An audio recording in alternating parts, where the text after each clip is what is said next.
Hi, everyone, and welcome to The Writer's Edge. I'm your host, Christy Stratus. I'm Mickey Mickelson of Creative Edge. And if you're not already subscribed to The Writer's Edge, please do subscribe, like, and hit the notification bell so you can see when we go live. Tonight, we are talking with young adult psychological thriller author Eileen Cook. Thank you so much for being with us, Eileen. And now we are going to have Mickey introduce you in 30 seconds or less. Take it away, Mickey. Thanks, Christy. This is a big pleasure for both of us. Eileen Cook's a multi-published author with her novels appearing in 8 languages. Her books have been optioned for film and television. She's the acclaimed author of a suspense thriller With Malice, which is featured in Entertainment Weekly. Her newest book, The Hanging Girl, came out in October of 2017. Also went to high critical acclaim. She's an instructor, mentor out of Simon Fraser University, working with the Writer's Studio program, and she joins us from her home in Vancouver. Hi, Eileen. Hi, Mickey. Thanks for having me. Thanks for coming aboard. So first things first, can you tell us a little bit about both With Malice and The Hanging Girl? I would absolutely love to talk about it. So I'll talk about both of them just real quickly. So With Malice is about the story of Jill, who wakes up. She has been in a car accident. She has no idea what's happened. And she finds out that as a result of that accident, her best friend has been killed. Unfortunately, there's even worse news. She can't remember the accident or the 6 weeks before that. And then to make things a little bit more complicated, the police let her know they don't think it's an accident. They think she murdered her best friend and was attempting to kill herself. And that's followed by a dun, dun, dun. The other book, The Hanging Girl, tells the story of Skye Thorne. And Skye is a psychic, I use it with finger quotes, psychic, who reads tarot cards in her small town. And she does it for money. Her goal is to get out of that small town. When she gives the police a reading about a girl who's gone missing in their small town, she is able to sort of give them some advice that's very useful. But the truth is, she's not psychic at all. She, in fact, is involved in the abduction. Dun, dun, dun. Yeah, another dun, dun, dun. I love it. Those are serious cliffhangers. Those are great. So I'm wondering with psychological thrillers, here's my biggest question that I'm so excited for you to answer. Where do you draw the line between psychological thrillers for young adults and for adults? Do you have to avoid anything, stop short of anything in order to keep it young adult? I'm glad you asked that because I think it's a really interesting question because it comes up not just with psychological thrillers, but with anything with YA, which is, you know, should you be talking about sex? Should you be talking about violence? Where is that line? Here's the thing, YAs aren't that old. If you think about it, when I was growing up, possibly when you were growing up or Mickey was growing up, we were all reading Harlequins we stole from our mothers. We were reading Stephen King. We were reading all these various things. So teen readers are very capable of reading and hearing that wide range of things. So for me, I personally don't worry about screening what I'm writing for YA other than making sure I'm staying with the teen voice. Okay, so there's nothing in there that's just, because I know when you have like YA romance, you have to be careful with the line you cross with how much exactly of the exciting sex element that you put in. I know that a lot of people talk about where is that line exactly, how much can you do and stuff like that. So in terms of then like violence or anything like that, you're saying it's not so much that way? Yeah, I don't think there's so much of a line. But I do think there's a sense of what is it you want to include. So for me, I'm not looking to write gratuitous violence. I'm not looking to do that kind of thing. So I will try and draw a line about what I'm going to include. So that's kind of my choice around what I'm doing with that. So, but I don't think that really comes down to a relationship you have with your editor and your publisher around what they might want to include. But I do keep in mind, like YA readers, and in fact, I think readers in general, not just YA readers, you self-select.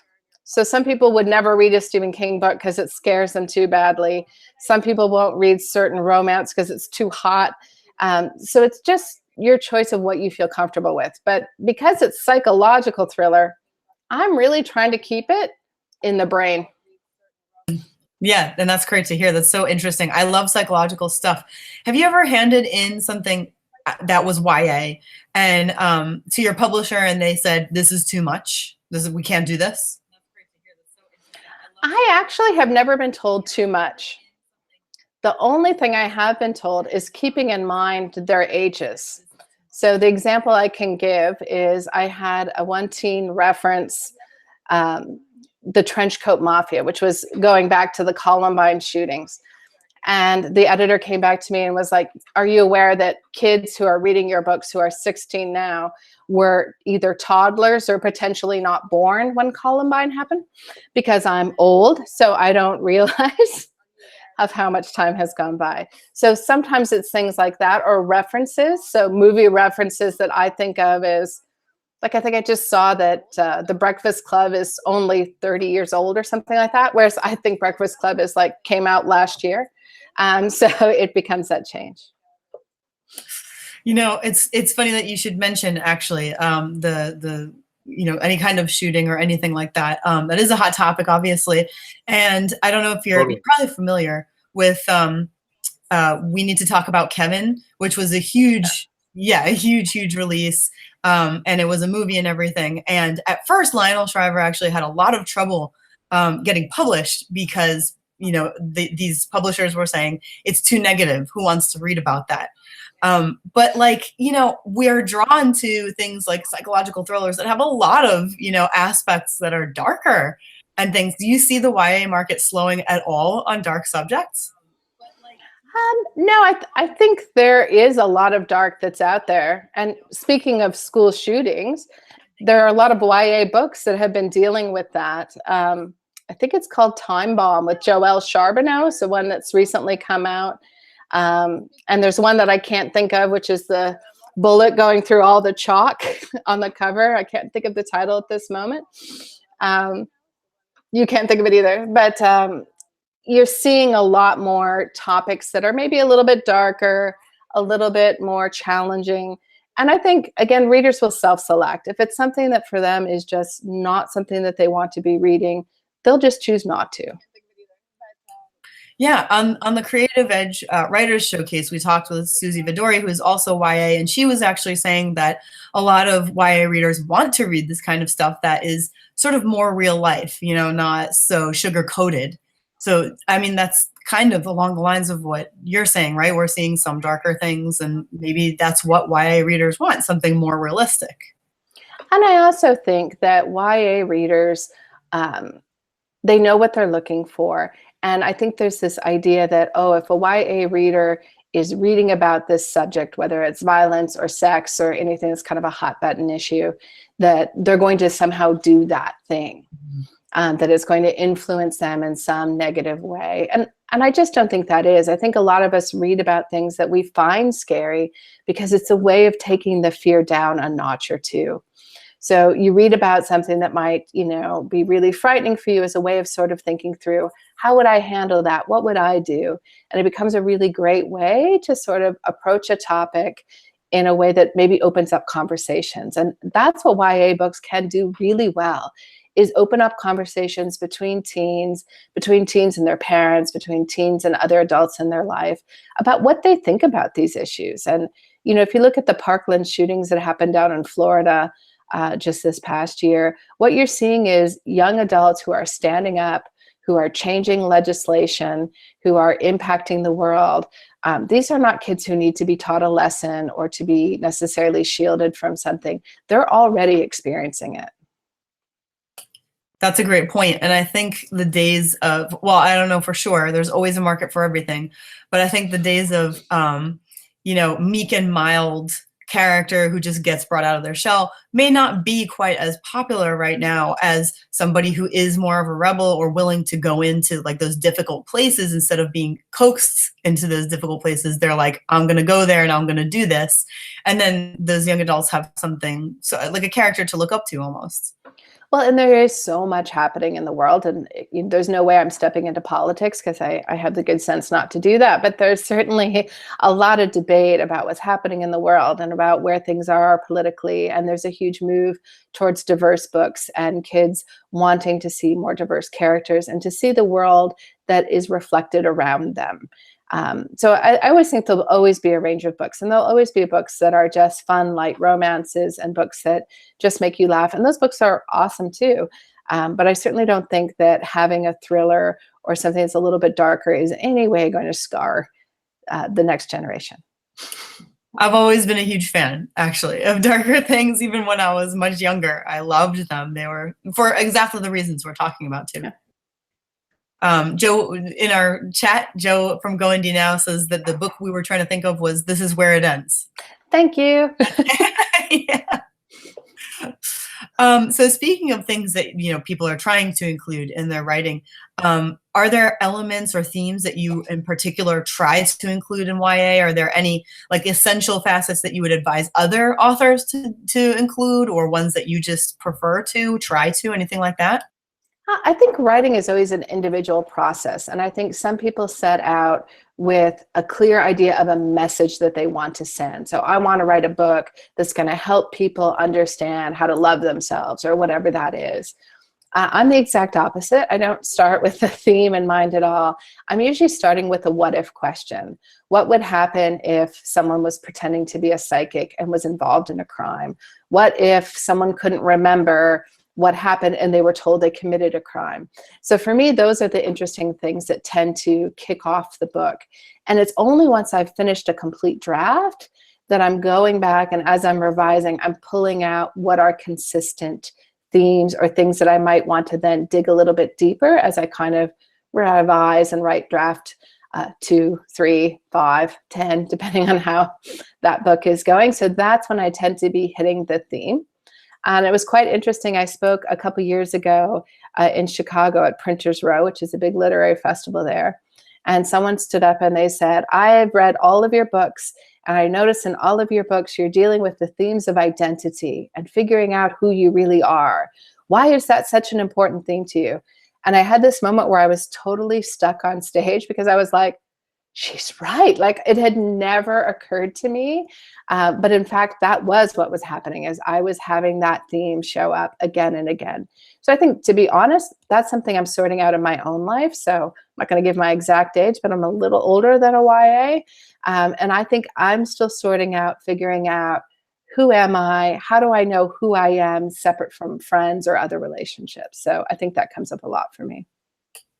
That's actually one of my fears, to be asked about something that I don't even know is in my book, don't realize is in my book, or like somebody mentioned something from my book and I just forgot about it altogether. So, it's awesome to hear that I'm not the only person that this could possibly happen to.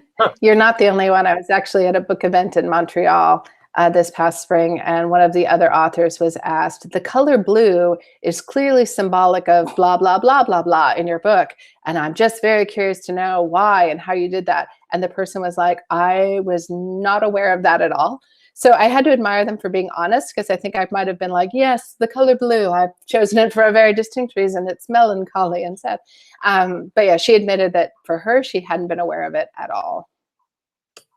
Yeah, and we learn that sometimes we learn that, not always, but sometimes we learn that in classes when, like the author's intent, you find out that actually they didn't have any intent. You just came up with something really smart. You just looked into it deep enough to find something. And that's always really cool. Well, and that's the interaction between readers and books. And right. They see things that, maybe you put in there and you weren't even aware were there. Or they just reflect it through their own experiences and they pick up and notice different things. And I love that. I love hearing from readers because of that. Yeah, it's so exciting. That is really cool. We have a question in the chat from Joe from Go Indie Now. Thank you. Our question is, what was the hardest theme to let go of because you write YA when you were doing your research and come across something juicy but maybe inappropriate for your reader base? So this kind of relates back to our first question. I'm interested to hear what you say. I don't know if there was anything that I had to let go of because it was too juicy. For me, the darling that I'm usually killing is something that I find absolutely fascinating, that may slow the pricing and the story down. So I actually went to a conference that was on a whole range of topics, but one of the breakout sessions was on how to fake psychic ability, which became obviously part of the inspiration for The Hanging Girl and sort of drove that book a little bit.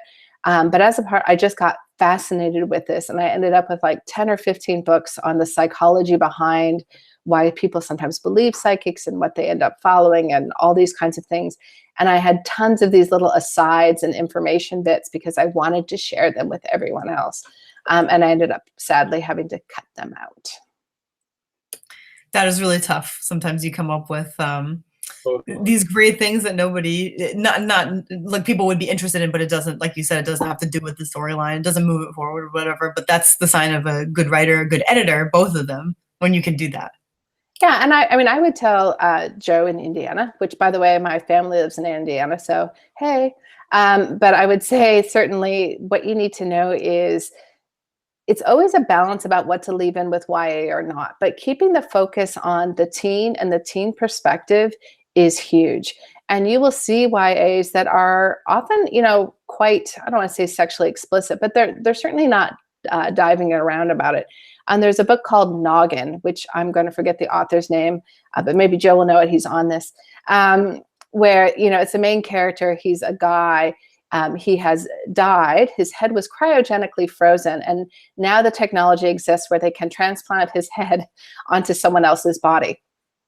And because he's a teen boy, the first thing that he does after he wakes up is lifts the sheets and checks himself out. And I laughed out loud when I read that book because it occurred to me, like, if I was a 16-year-old boy, that possibly is the very first thing that would occur to me to do. So I think being honest is way more important than being politically correct necessarily, or trying to teach teens a lesson. Teens can smell that a mile away.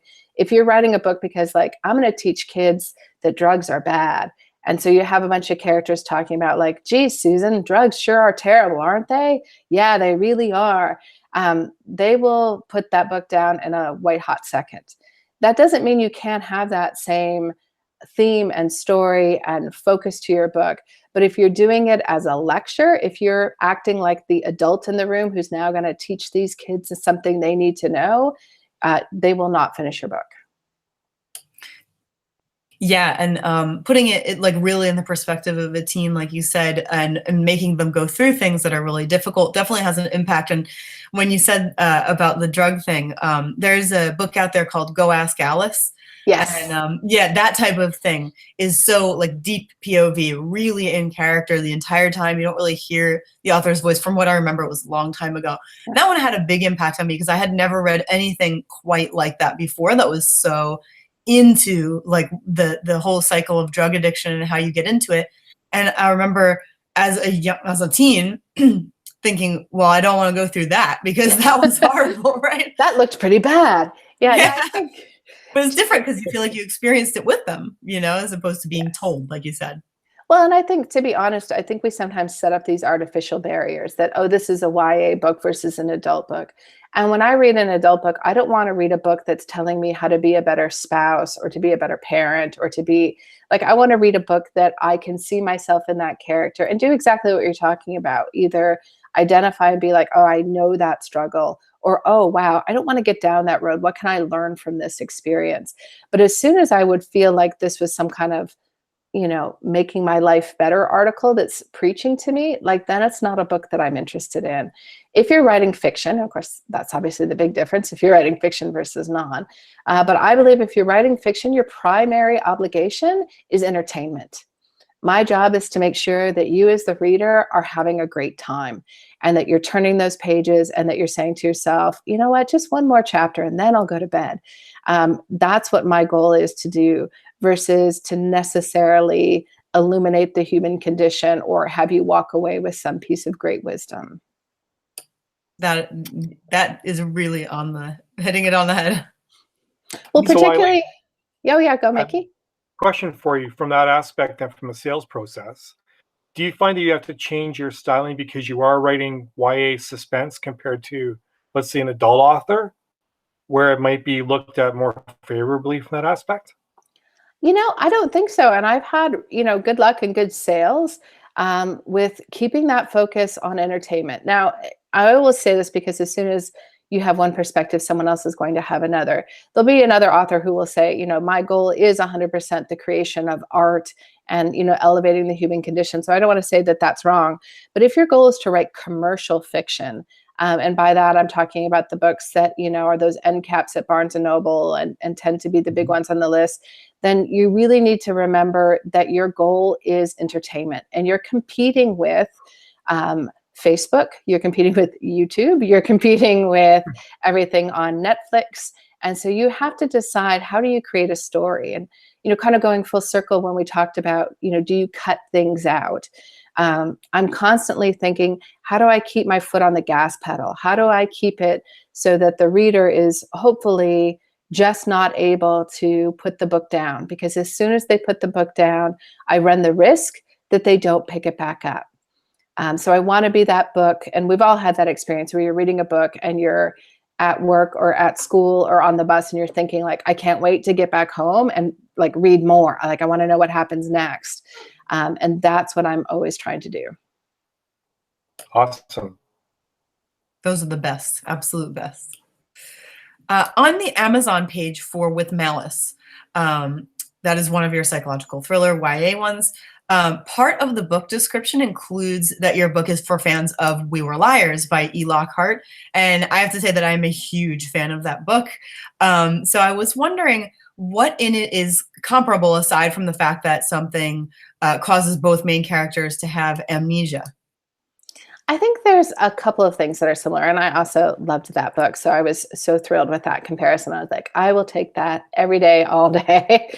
So I would say it's a couple of things. So I think one of the biggest is the idea of an unreliable narrator, which is just a fancy writing term for a main character who is telling the story where, as the reader, you don't always know if you can have full trust in them and in what they're saying, which sort of leads to the next thing that we have in common, hopefully, which are some twists. So the idea of, and this is a spoiler-free podcast. So without giving anything away, if you're reading One of Us is Lying, you're going to, sort of, or E. Lockhart's book, you're going to have this sort of sense of like, oh, wait, I didn't know that was going to happen. I didn't see that coming. But hopefully, if you look back, all of it was there. And that certainly is always my goal as someone who writes mystery and suspense, is if you pull off a twist, you want two things: that hopefully the reader didn't get there 5,000 steps before you did, because then they grow impatient. But they also shouldn't have a feeling of like, I have no idea where that came from, or that feels like a cheat. They should have that wonderful moment that's in Sixth Sense. And again, no spoilers. But if you watch Sixth Sense, there's a moment where you realize like, wait, what? And then your mind desperately scrambles backwards and you realize it was there the whole time. Again, I think both books deal with how do you interpret what you see. So my background is as a counselor, and at the risk of getting a class in Psych 101, one of the biggest things that they talk about in learning to be a counselor is the idea of there is reality, there's what happens, and then there is perception of reality. And that's usually more important from a psychological standpoint. And again, I think in both of our books, there is what's happened, but then it's also how it's been interpreted through different people. And as your gaze gets a little bit wider in the book and you realize that other people see that very differently, for the reader, it makes it very interesting, hopefully. Definitely. Yeah. And that's a really good point. That whole, once you get there, it's not just a matter of shock, but a matter of, oh, right. I did see that along the way. And it's very satisfying to put those clues together in your mind afterwards, or even read it again and say, oh my God, it was there the whole time. I can't believe that. And sometimes there are books that are really highly acclaimed and they're really good. And sometimes even they can have that sort of, for example, I have a friend who doesn't like the book Gone Girl, and I did like it, and by Gillian Flynn, and loved it. His whole point was something like he saw the end coming, and my whole point was more not that it was about could you see it coming, but how far would she go? You know what I mean? Like they're two different things, and so that different interpretation can be difficult, you know, when somebody is waiting to see, like, well, what is she going to do or something? That can be hard to see in advance as the writer, I think. I think sometimes we're figuring it out as we're writing. I always, in terms of my process, I'm an outliner, so I tend to outline my books before I write them. I wasn't always that way. I used to be, they use the term pantser, so you probably heard that on here, where I would just sort of make it up as I went along. But I slowly evolved into being a plotter. And what I find fascinating is I spend a long time on my outlines. Like, it's not uncommon for me to spend 2 or 3 months sort of, you know, going through an outline and making index cards and, you know, forcing my friends to listen to plot points and being like, what do you think? Does that work? Is that fair? And then once I start writing, the story still evolves. And I will get to some point in the outline where suddenly I realize we have stepped off the map and we are in a totally different area. And that, for me, is the time. I'm okay with that. I'm fine with going back and changing the whole sucker around, but I will go back and then sort of figure out, okay, now where do I need to go?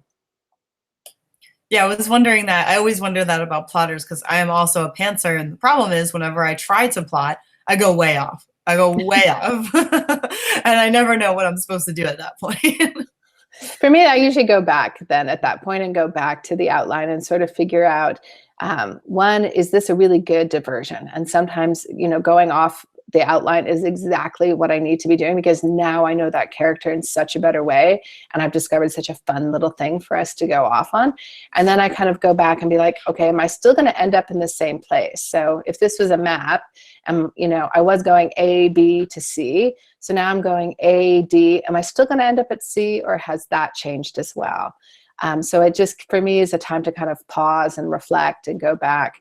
But I'm a huge believer, and I do a lot of writing, mentoring, and coaching, is telling people to trust the story that's in their heart, and to figure out what is it that you're trying to tell. And if you need to have some help and you need to talk that through with other writers, like that's what that community of writers is all about, is get that support and feedback and then keep writing.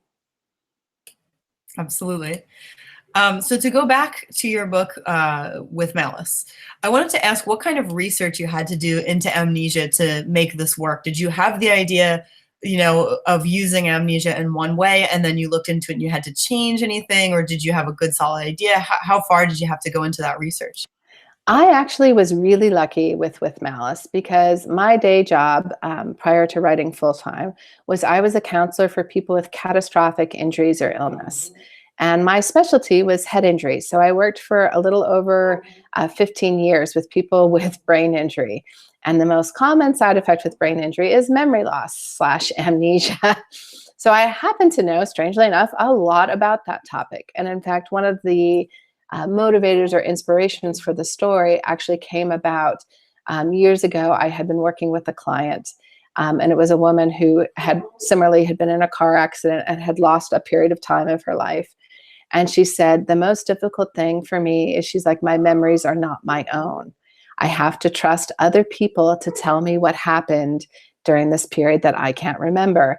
And she's like, I want to believe them. I want to trust them, but I don't know if I can. And that just sort of stuck in my head as one of those things that would be sort of surreal. And I think we've all had that experience. If you have siblings, especially, where you start talking about something that happened when you were a kid and your brother or sister is like, are you crazy? Like, that's not the way that happened. That happened a completely different way. And you suddenly have the realization like, oh, my memory may not be the most accurate resemblance of what really happened in reality. So that's was sort of the motivation. So the amnesia part actually came a little bit easier for me. That's an amazing story, and that's an amazing perspective on the amnesia thing. Wow. It kind of blows me away. So thank you so much for being with us tonight, Eileen. This was fantastic. Can you tell everybody where they can find you? They can find me all sorts of places. So I am on Twitter at Eileen Writer. I'm on Instagram as Eileen Cook Writer. I am on Facebook as Eileen Cook. And I have a website, which is eileencook.com. And if people are writers, I'm part of the Creative Academy. So I can also be found there. Great. Thank you so much. And how about you, Mickey? Do you want to tell everyone where we can find you? www.creative/services.com. Eileen's a client, so if you need to book her for stuff, let me know. Fantastic. And of course, this is the Writer's Edge Show. You can find us at thewritersedgeshow.com. We are also on Facebook as The Writer's Edge Show, and of course here on YouTube. I am Christy Stratus. You can find me at christystratus.com. I am also on Instagram, Facebook, Twitter. I have a different YouTube. I'm all over the place. I'm on Creative Edge Writers Showcase as well, which will be on next Thursday. And our next panel is going to be August 9th at 9 p.m. Eastern. And this time it's going to be about Patreon, how it's being used, its pros and cons, and a lot more. So I hope you guys are going to join us for that. And we will see you next time.